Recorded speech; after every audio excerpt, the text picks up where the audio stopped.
The knock came at dusk in the middle of a snowstorm so thick Hank Merritt could not see 10 feet past his porch. He opened the door and found a woman standing there with a baby wrapped in her coat and a trunk at her feet. She was covered in snow, shaking. Her lips were blue. "I am Ruth Harper," she said. "Your brother sent me." Then her knees buckled and Hank caught her before she hit the ground. The baby in her arms did not make a sound. Hank looked at the woman, at the baby, at the trunk, at the storm that was getting worse by the minute. He had no choice. He picked her up, brought her inside, and kicked the door shut behind him. This is one of those stories where necessity becomes something else entirely, where obligation turns into choice. If you want more stories like this, stories that remind you how quickly everything can change, subscribe so you never miss one. Drop the name of your city in the comments. I want to see how far this story travels, because what happened after Hank Merritt carried that woman across his threshold became the story people told in Silver Ridge, Montana, for the next 60 years. Hank Merritt had been living alone on the mountain for 4 years when Ruth Harper arrived. He had built the cabin himself after his brother moved to Denver and offered him the land. Hank was 32 years old and tired of people, tired of noise, tired of expectations. So he went up the mountain and built a life where the only voice he heard was his own. He trapped in winter and worked odd jobs in town when he needed supplies. He read by lamplight and cooked simple meals and learned to live with silence. It was not a happy life, but it was a peaceful one, and after years of chaos in cattle drives and boomtowns, peace was enough. Until Ruth Harper knocked on his door in November of 1886. Hank carried her to the chair by the fire and set her down carefully. The baby was still wrapped in her coat, and when Hank tried to take the bundle, Ruth's arms tightened, even though she was barely conscious. "It is all right," Hank said quietly. "I just want to see if the baby is breathing." Ruth's arms loosened. Hank unwrapped the coat and found a baby boy, maybe 4 months old, with dark hair and a face red from cold. The baby looked at him with wide eyes and did not cry. Hank checked him quickly. Breathing was steady, no frostbite on the fingers or toes, just cold, very cold. He wrapped the baby back up and set him in Ruth's arms. Then he went outside and dragged the trunk in from the porch. It was heavy. Whatever was in there, it was all she had. By the time he got back inside, Ruth was starting to wake up. Her eyes opened slowly, and she looked around the cabin like she did not know where she was. Then she looked down at the baby, and her whole body relaxed. "Is he all right?" she asked. Her voice was hoarse. "He is cold, but he is fine. What about you?" "I am fine." "You collapsed on my porch." "I was tired." She sat up straighter, wincing. "Your brother said you would help me." "My brother?" Hank sat down across from her. "Which brother?" "Charles. He said you owed him a favor and that you would let me stay here until spring." Hank stared at her. Charles was his older brother, the one who had given him the land, the one who had helped him build the cabin. And yes, Hank owed him. Charles had loaned him money when he was broke, had vouched for him when no one else would, had never asked for repayment. "What did Charles tell you?" Hank asked. "That you live alone on a mountain, that you have space, that you would not turn away a woman with a baby in the middle of winter." Ruth looked at him. Her eyes were gray and direct. "He said you were a good man, even if you did not act like it." Hank almost laughed. That sounded like Charles. "What are you running from?" Ruth's jaw tightened. "My husband. He died 6 months ago. His family wanted to take the baby, said I was not fit to raise him alone. I left before they could take him to court." "So you are running from the law?" "I am running from people who think they have a right to my son." Her voice was hard now. "I did not break any laws. I just left. And came here. Your brother said it was far enough away that no one would find me. He said I could stay until spring and then figure out what to do next." She looked down at the baby. "I did not have anywhere else to go." Hank looked at her sitting there with the baby in her arms, and he thought about telling her she had to leave. Thought about how much easier his life would be without a woman and a baby in his cabin. But outside, the storm was howling, and the temperature was dropping, and it was 15 miles to town through snow that was waist-deep in places. He could not send her out in that. Charles had known he could not send her out in that. "You can stay," Hank said, "but there are rules." "What rules?" "You and the baby sleep in the loft. I sleep down here by the fire. You do your own cooking and cleaning. You do not ask me for anything I do not offer, and when spring comes, you leave." Ruth nodded. "Agreed. What is his name?" Hank gestured to the baby. "Daniel, after my father." How old is he? 4 months. He is quiet. He has always been quiet. Sometimes I worry about it. Ruth looked at Daniel with an expression that made Hank's chest tighten. Fear and love mixed together. But the doctor said he is healthy, just quiet. Hank stood up. There is stew in the pot. Eat something. Then get warm. We will figure out the rest in the morning. That first night set the pattern for all the nights that followed. Ruth took care of herself and Daniel. Hank kept to himself. They moved around each other like boarders in the same house. Polite, but distant. But small things started to change. Ruth cooked, not just for herself, but for both of them. The first time it happened, Hank came in from checking traps to find 2 plates on the table instead of 1. He stopped in the doorway. "You did not need to do that." "I was making food anyway," Ruth said without looking at him. "Seemed wasteful not to make enough." He sat down and ate. It was venison stew with potatoes and wild onions she had found in the cellar. It was the best meal he had eaten in months, maybe years. He finished the whole plate and set it in the basin without saying thank you. But the next morning he left firewood stacked by the door to her room. She did not thank him either. They just did things for each other and did not talk about it. The cabin started to change. Ruth swept the floor every morning. She washed the windows until they were clear. She mended the curtains Hank had been meaning to fix for 2 years. She organized the pantry and scrubbed the table and made the place look like somewhere people actually lived, instead of somewhere a man was just surviving. Hank noticed all of it. Noticed the way the lamplight seemed brighter now that the glass was clean. Noticed the way the cabin smelled like bread instead of damp wool. Noticed the way Ruth moved through the space like she belonged there, even though she was supposed to be temporary. Daniel cried sometimes at night. Not often, but when he did, Hank could hear Ruth walking back and forth in the loft, singing in a low voice to quiet him. The song was one Hank's mother used to sing, and hearing it in the dark made him remember things he had tried to forget. His mother rocking his youngest sister, his father humming the same tune while he worked, the family he had left behind when he came to the mountain. One night, Daniel would not stop crying. Hank lay by the fire and listened to Ruth walking and singing for over an hour. Finally, he climbed the ladder to the loft.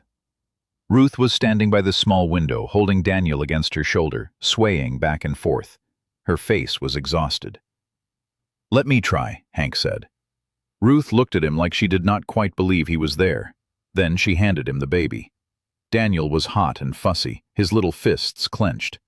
Hank held him against his chest and started walking in slow circles, the way he remembered his mother doing. He hummed the song Ruth had been singing, and slowly, Daniel quieted. His breathing evened out, his fists unclenched. Within 10 minutes he was asleep. Hank looked up and found Ruth watching him with an expression he could not read. "Thank you," she whispered. He nodded and carefully handed the sleeping baby back to her. Then he climbed back down the ladder and lay by the fire and did not sleep for a long time. One morning in December, Hank came back from checking his trap lines and found Ruth scrubbing his floor. He stopped in the doorway. "You do not have to do that." "I know." She did not look up. "But the floor was filthy." "I was managing." "No, you were not." She sat back on her heels. "This place was falling apart. You were living like an animal." "I was living the way I wanted to live."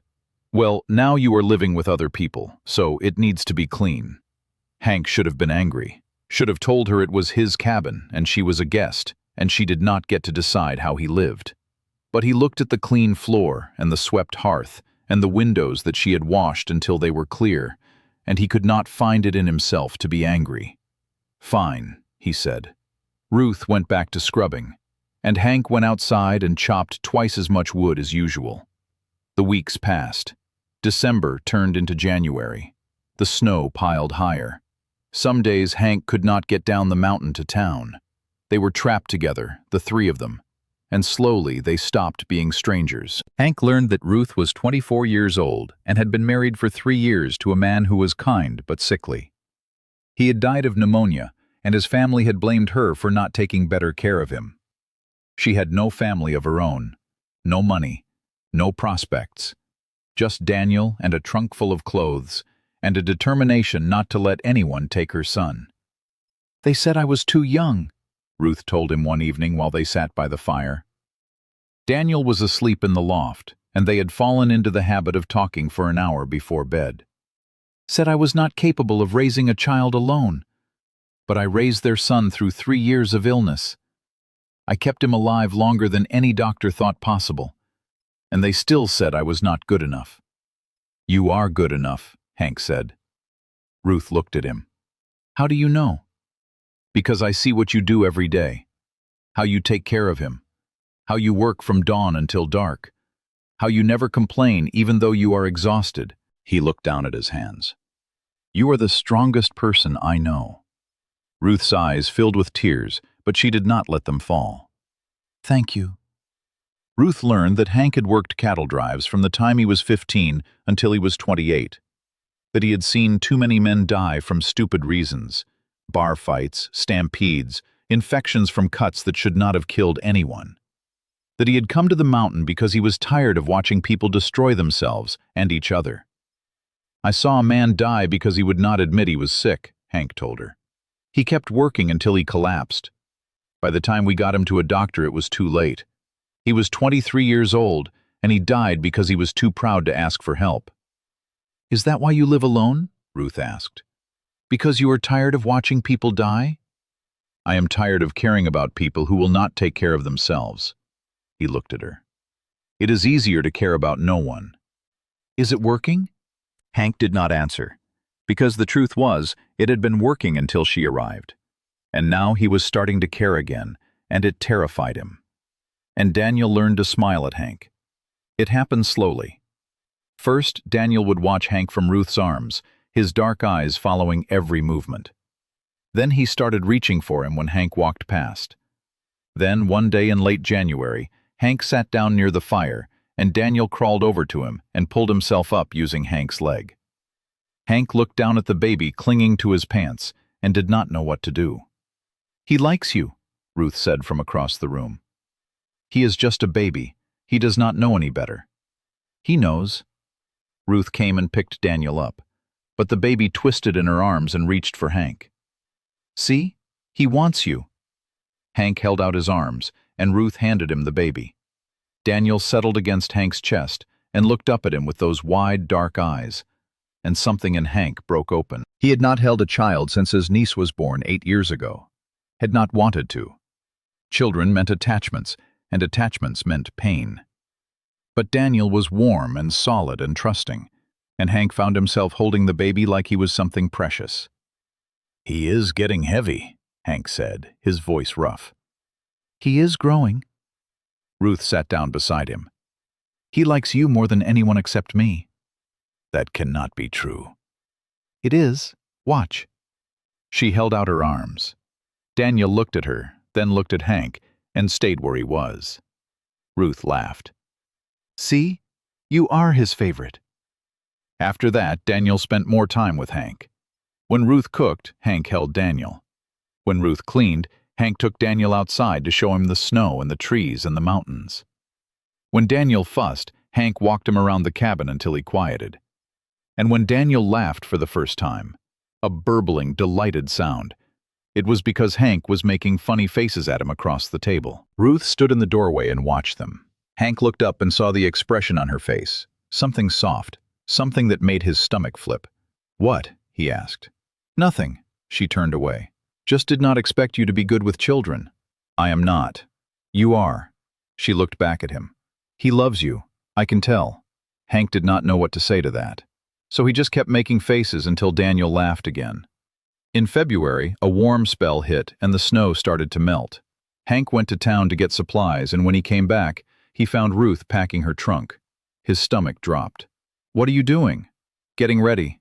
She did not look at him, just kept folding clothes with mechanical precision. Spring is coming. You said I had to leave when spring came. It is still winter. Barely. Another few weeks and the passes will be clear. I need to start planning where to go. Her voice was flat, empty, like she had already left in her mind. Where will you go? I do not know yet. She folded a dress and placed it in the trunk. Somewhere far from here. Somewhere his family will not find us. Maybe California, maybe Oregon, somewhere west. Hank set the supplies on the table with more force than necessary. You do not have to leave. Ruth stopped packing, her hands stilled on the fabric. Slowly she turned around. What? You do not have to leave. You can stay. You said when spring came. I know what I said. Hank pulled off his coat and threw it toward the hook by the door. It missed and fell on the floor. He did not pick it up. I said you had to leave in spring because I did not want you here. But now— He stopped, swallowed hard. Now I do not want you to leave. Ruth crossed her arms over her chest. Why? Because this cabin is better with you in it. The words came out rough, unpolished. Because Daniel— His voice caught. He cleared his throat and tried again. Because Daniel lights up when he sees me, and I never knew I wanted that until I had it. Because you sing in the mornings, and it is the best sound I have ever heard. Because I— He stopped, could not finish. Because you what? Because I do not want to be alone anymore. The admission cost him something. He could feel it in his chest. I thought I did. I came up here because I wanted silence and isolation, and no one needing anything from me. And then you showed up and ruined all of it. You and Daniel. And now the thought of you leaving makes me feel like— He stopped again. Like what? Ruth's voice was soft now, careful. Like I am losing something I cannot get back. Ruth took a step toward him. That is not a reason for me to stay. What would be a reason? You telling me you want me here. Not because the cabin is better, not because Daniel needs you. Because you want me. Me specifically. Not just someone to fill the empty space. Hank looked at her standing there with her gray eyes steady on his face, and he realized she was right. It was not about the cabin or Daniel or the cooking or the singing. It was about her. About the way she had walked into his life without permission and made him want things he had given up on wanting. About the way she looked at him sometimes, like he was not just a man hiding on a mountain, but someone worth knowing. About the way his heart had started beating differently the day she arrived and had never gone back to normal. I want you here, he said quietly, firmly. Both of you. Not because I need a housekeeper or because Daniel is convenient. Because I want to wake up and see your face. Because I want to come home and have you here. Because I want to fall asleep knowing you are upstairs and wake up knowing you are still there. I want you, Ruth Harper, specifically you. For how long? As long as you want to stay. He took a step closer. Forever, if you will let me. Ruth's eyes filled with tears. I do not have money to pay you rent. I do not want your money. Then what do you want?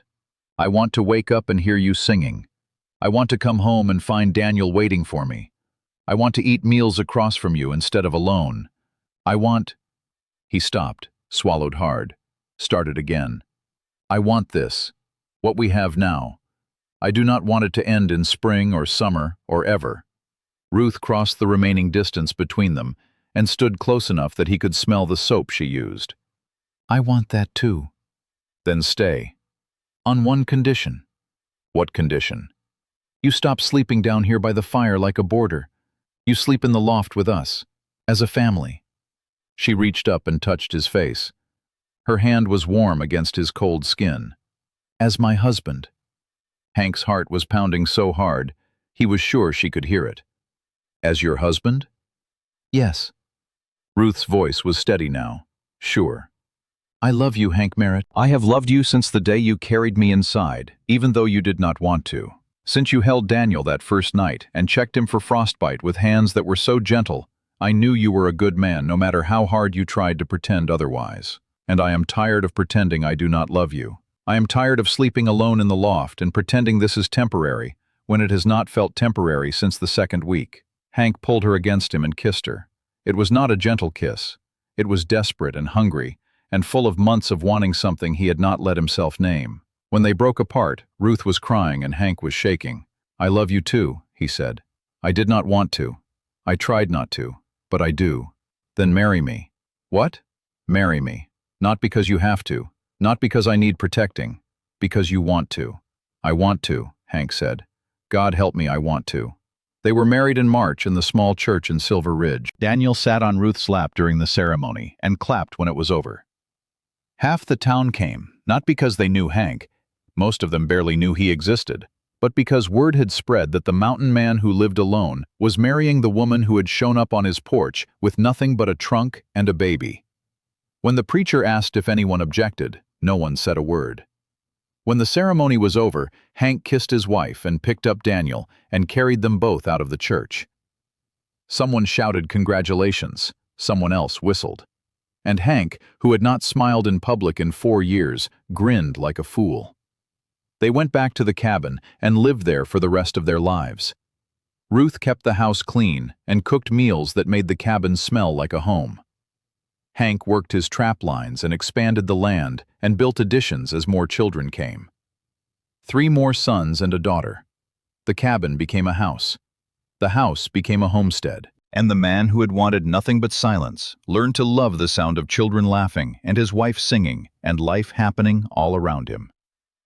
Daniel grew up strong and quiet, with his mother's gray eyes and Hank's steady hands.